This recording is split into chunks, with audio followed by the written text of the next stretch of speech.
squishing.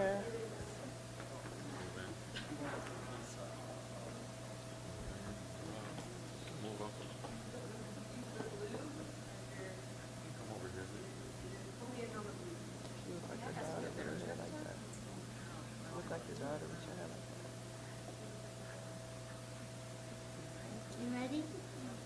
We are going live in 3, 2, 1.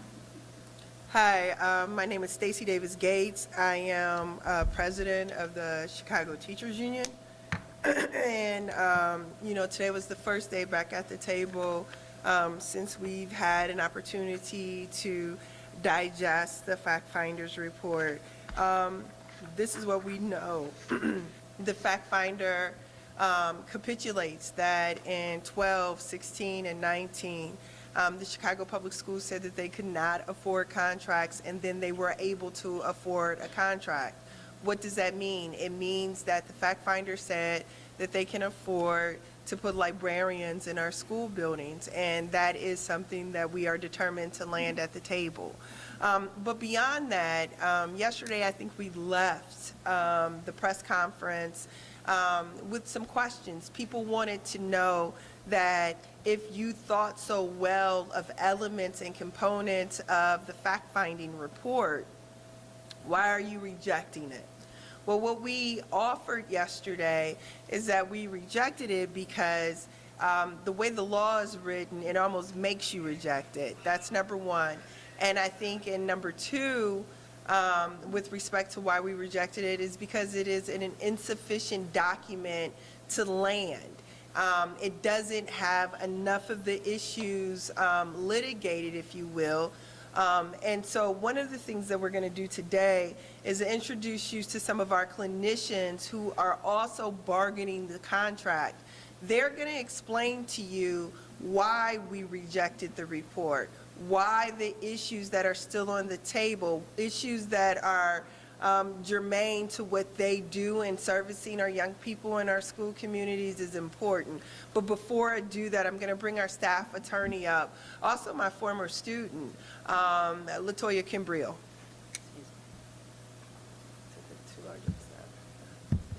Thank you, Stacy. Latoya Kimbrough, Kimbrough.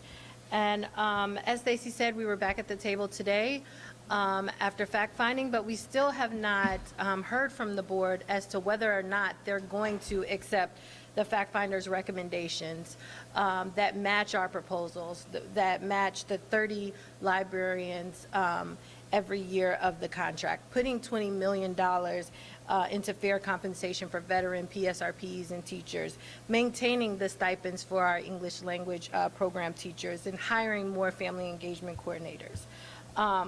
We hope that they are going to accept these recommendations, considering that they are the ones that initiated and asked for fact finding. But we're waiting to hear this. But as we noted yesterday, the fact finder did not opine on several issues, 13 out of the 15 issues that we submitted to fact finding. This includes nursing, counselors, social workers. These are all among the things that we discussed today when we were back at the bargaining table. And the fact finder said we should continue negotiations and provide more. The arbitrator's report specifically said more is better. So today we discussed several outstanding items that are still remaining around clinician workspace, nurses, staffing, and social workers. Instead of coming with solutions today, CPS struck out the solutions that our clinicians proposed as not adequate without providing any alternatives. Specifically, and the clinicians that will come up and speak to you today are going to go into more detail, but specifically, they want more workspace, right, that is adequate and safe for students that they're providing therapeutic services to. They don't want to continue to have to provide services in boiler rooms, in closets, hallways, auditoriums. Rhonda Stone, our member, is going to go into more details around this. Further, we are asking that all schools have a nurse every day that students are in attendance. Many schools currently only have a nurse 2, maybe 3 times a week. The fact finder report notes that CPS currently budgets for 658 nurses, but only employs 598. And we think that the way in which they're currently doing the staffing can be improved. And our bargaining team member, Dennis Kasuth, is going to go into more detail around this. So without further ado, I'm going to turn it over to Rhonda Stone, who's going to give you some more information about what we discussed with CPS. My name is Rhonda Stone, R-H-O-N-D-A-S-T-O-N-E, and I'm a school psychologist. And today I'm speaking about a variety of topics that impact all clinicians. We are still advocating for appropriate clinician workspace where we can service our students after having multiple conversations with CPS in previous negotiating sessions. Services provided by a speech pathologist, occupational therapist, physical therapist, or social worker are not being provided in safe or appropriate spaces. As a school psychologist, we need quiet, private spaces to assess students. At a previous school where I was working, whenever I needed to test a student, I literally had to walk around the entire building looking for an empty, quiet room for us to work, as the principal would not designate a consistent space for me to test students. Some clinicians are all housed in one classroom, which is appropriate for us to do paperwork, but it's not an appropriate place for us to provide direct services to students. Because of this, clinicians are always looking for spaces in which to work with students. Students require confidentiality to discuss their emotions and receive therapies. To not have an appropriate confidential spaces for these therapies, it does constitute HIPAA violations and causes some students to not fully express their feelings when working with us clinicians. Services from our speech pathologists, those are being provided in boiler rooms. Services from occupational therapists, they are being provided in closets. Services from our physical therapists, they're being provided in auditoriums. Services from social workers, they're being provided in bathrooms or hallways. And sometimes as a school psychologist, I'm providing testing services in a stairwell. And this is why we are demanding appropriate workspaces for our students, because they deserve a safe, appropriate, and confidential space to receive services from clinicians. Parents, your child deserve a safe, appropriate, and confidential space for us to service your child. We will not leave the bargaining table until CPS agrees with our requests in this contract, which are all common sense proposals that benefit our students. Thank you, Rhonda. Come on. You want to wait? Okay. All right, good afternoon. My name is Dennis Kosuth, D-E-N-N-I-S. Last name is K-O-S-U-T-H. I've been a nurse for 17 years, been a nurse in CPS since 2016. Just this past week, it underlined for me the reason why we have to have a nurse in every school every day. At one of my schools, on a day that I wasn't there, a student had a nosebleed. The staff at the school had trouble stopping the nosebleed, and so they did what a prudent, school would do. They called an ambulance and had the student transported to the hospital so they could make sure that the student got the care that they need. Another day, just this past week, again, on a day that I didn't happen to be at that school because I have more than one school, a student felt faint in the morning. The school did what a prudent staff would do with the student. They were worried about her health, called 911, and the ambulance took her to the hospital. And for one of them, the student probably could have been helped by a nurse. For both of them, in fact. One of them didn't eat breakfast that day. The feeling faint probably had to do with not having enough calories in their body. We know a lot of students, sometimes they just don't have the time or the wherewithal to take calories in. The other student, I think if we had more intervention, could have avoided a trip. And again, I'm not begrudging those schools for calling 911. You have to do what you have to do to keep the students safe, but I think it underlines the reason of having more nurses in schools every day to help. There's no doubt that we've had more nurses in schools since 2019. When CTU made it one of our pillars fights in that contract to have a nurse in every school every day. At that time, I had any time before that contract, I had between 5 and 6 schools. I don't even know how the kind of students were getting the care if I'm not at schools these days. This year I have 2, but even then, I'm not at every school every day. And we're still trying to work with management to find out why it is that they can't actually space out the nurses we do have so we have more broad coverage. I had a fellow nurse just communicate to me this past week that she did not feel supported in her advocacy for having better staffing in her school, and so she decided to seek employment somewhere else. And I think that's some of the things we're trying to underline in these contract negotiations is that we want to create a magnet for nurses to come and work in CPS. We want to have a strong pipeline where nurses feel that they can come in at an entry-level job and be supported educationally to advance their careers and advance their knowledge, to give the services that students deserve. And give the services that students deserve. These are the kinds of things that we're putting forward in our contract to recruit, retain the kind of nurses that will stay in our system, that will provide the services, to have nurses in every school every day. And we really want CPS to work with us. Come to the table and work with us and sell this contract so we can provide the health care that all our students so desperately deserve. Thank you. Thank you, Dennis.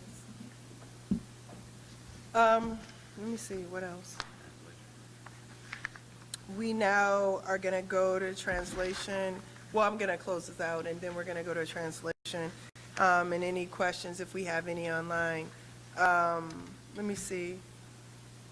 Listen, yesterday we did get what I have termed unexpected news. We have never had a fact-finding report so favorably on issues that impact the classroom directly. A fact-finding report, a labor lawyer has to tell a school district that they can afford to staff librarians and create libraries in school communities. The fact that that's what we're fighting over now is deeply problematic. Yesterday we had a House of Delegates meeting, and my members were very circumspect about the things we cannot leave the table with. They said that you cannot leave the table without a force field of protection for their students. They want sanctuary. They want academic freedom. They want an opportunity to unpack this experience as instructors. They want Black teachers in our classrooms. They want an evaluation system that is unbiased and fair. They want class sizes that allow them to engage on a real level. They want to build upon the gains that they put forth in the 2019 contract.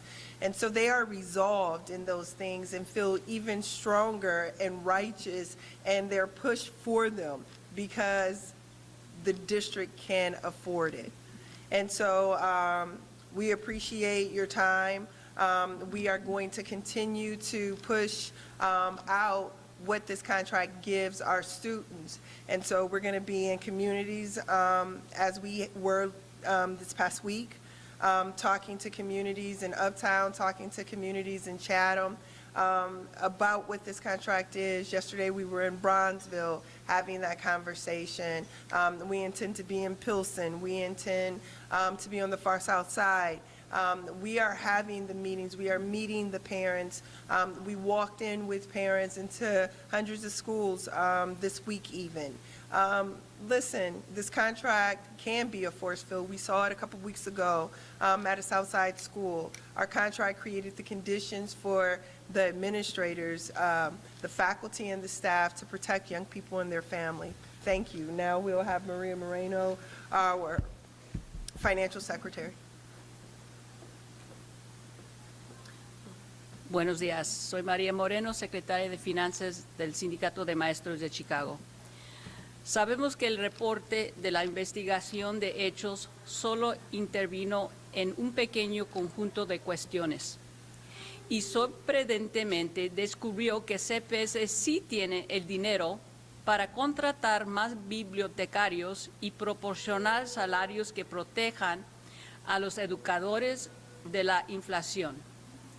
El abogado elegido personalmente por la Junta de Educación que dictaminaba sobre la ley para formar este proceso de la investigación de hechos que redactaron CPS y el exalcalde Rahm Emanuel decidió una serie de cuestiones clave a favor del Sindicato de Maestros de Chicago, lo que demuestra que el director ejecutivo Pedro Martínez ha estado obstruyendo el progreso para reducir el tamaño de las clases, tener una enfermera en cada escuela todos los días, garantizar que nuestros estudiantes reciban el apoyo clínico necesario para mejorar su habla y movilidad y obtener el apoyo terapéutico que exige la ley. Además, hoy nos reunimos sobre estos temas críticos sobre los que el investigador dijo que las partes deben de continuar negociando. Y es por eso que rechazamos el informe, porque estos son recursos esenciales para nuestros estudiantes más vulnerables. Nuestros miembros compartieron que los estudiantes terminan en la sala de emergencias o tienen que recibir su terapia de habla en un armario de escobas o un pasillo, en el baño o en un auditorio, lo cual que es inapropiado y vergonzoso. Somos justos y correctos en nuestros esfuerzos. Necesitamos que el distrito nos alcance a mitad del camino y evite que el director ejecutivo bloquee el progreso. Gracias. Thank you. Thank you.